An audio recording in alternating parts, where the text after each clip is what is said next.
গাছের তলায় বসে বসে তা খাচ্ছি। মাথায় যদি কিছু একটু থাকে। মেজো ভাবি বললো, আমি রাস্তায় বসে পড়লো। কিছু বললে? না, কি আর বলবো, বলছি তোমাকে রাস্তায় বসিয়ে দিল আর অমনি তুমি বসে থাকলে। তো মেজো বউয়ের তো শরীরটা খুব খারাপ, তুমি সঙ্গে যেতে পারলে না? আমি কি করব, মেজো ভাবি তো বললো সে একা যাবে। তারপর তারপর আমি বষ্টমীর গান শুনলাম। জানো গো কি সুন্দর গান করে। বষ্টমী আবার কোত্থেকে জোটালে গান? আমি জোটাবো কোত্থেকে, সে নিজের থেকেই আসলো, এসে আমাকে কতগুলো গান শোনালো। আমি না সময় যে চলে যাচ্ছে তা বুঝতেই পারিনি, ভুলেই গেছিলাম মেজো ভাবি যে আমার সাথে আছে।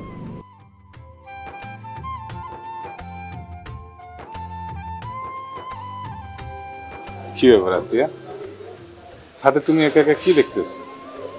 রসুল ভাই, জ্যোৎস্না রাইতে আমার একা একা ছাদে দাঁড়ায়া তারা দেখতে খুব ভালো লাগে। বাহ, আমারও ভালো লাগে। আমার মামার বাড়িতে একটা পুকুর আছে, আমি মাঝে মাঝে ওই পুকুরের পাড়ে গিয়ে আকাশের দিকে তাকায় থাকি, তারা দেখি। আচ্ছা রসুল ভাই, আকাশে কত তারা? আকাশে কত তারা? আকাশে শত শত তারা, হাজার হাজার তারা, কোটি কোটি তারা। তয় সবগুলি তারা একরকম জ্বলে না, সন্ধ্যাবেলা একটা তারা বেশি জ্বলে, আর ওই তারাটার নাম হয়েছে শুকতারা। বাহ, খুব সুন্দর নাম তো, শুকতারা।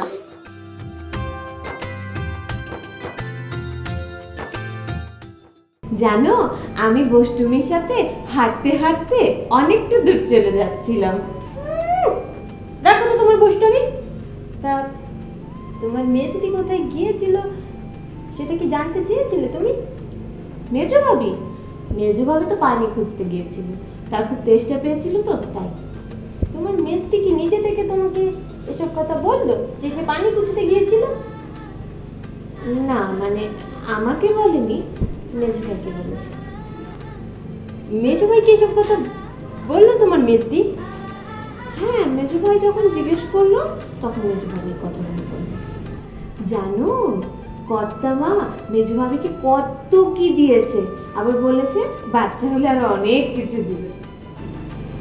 আচ্ছা ছোট বউ, তুমি থাকো, আমি একটু আসছি। হ্যাঁ ঠিক আছে।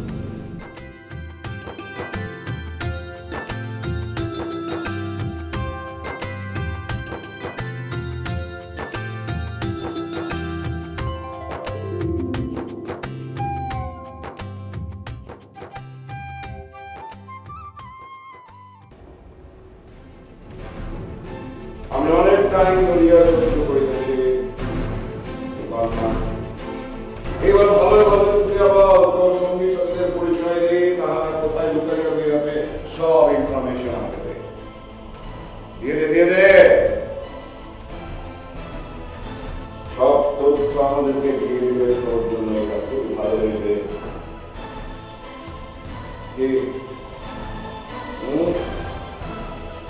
আমার কথা কানে রাখতে না,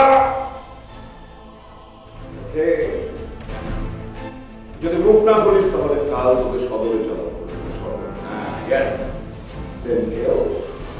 এবং তারপর সারা জীবন তুই জেলে পচে ওকে